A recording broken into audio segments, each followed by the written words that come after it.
សូមជម្រាបសួរអ្នកទាំងអស់គ្នាបាទនេះខ្ញុំមកធ្វើការចាប់ skin Evogan បាទហៅថា skin Unlevel ហ្នឹងបងបាទ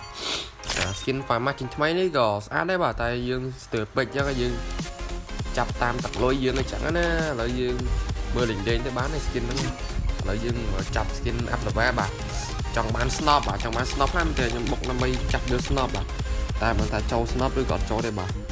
ឡូវយើងចុចយកបាទចុចមកឡោចូល snop ហ្នឹងបាទយើងចេះចុច develop define បាទឥឡូវយើងដាក់3ឬពេចលើកដំបងបាទចូលចុចបាទខ្ញុំមានចូលឲ្យសោះហ្មង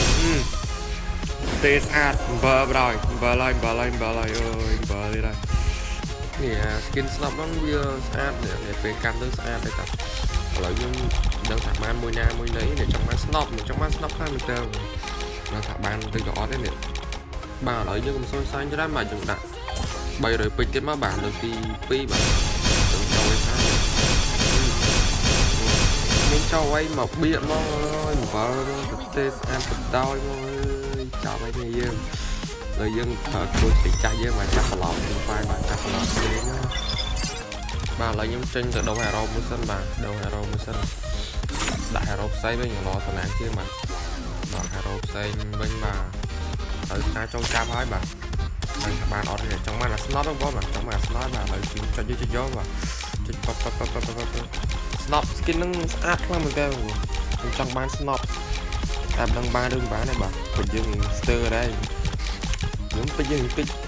ដឹងថាបានឬមិនបានហើយដាក់300ពេចជាលើកទី3នឹងបានអត់ចូលឲ្យយើងចូលបានម្ដងដែរម៉ែអីគេជាមួយចូលបារ៉ាហ្វាអែមនេះតាបារ៉ាហ្វាគាត់មកឲ្យថតមួយប៉ាច់អែមស្រាបានបារ៉ាហ្វាដែរតាអ្នកគ្នានេះបានបារ៉ាហ្វាមកដាំដែរតាអស់900ពេចបងបាទ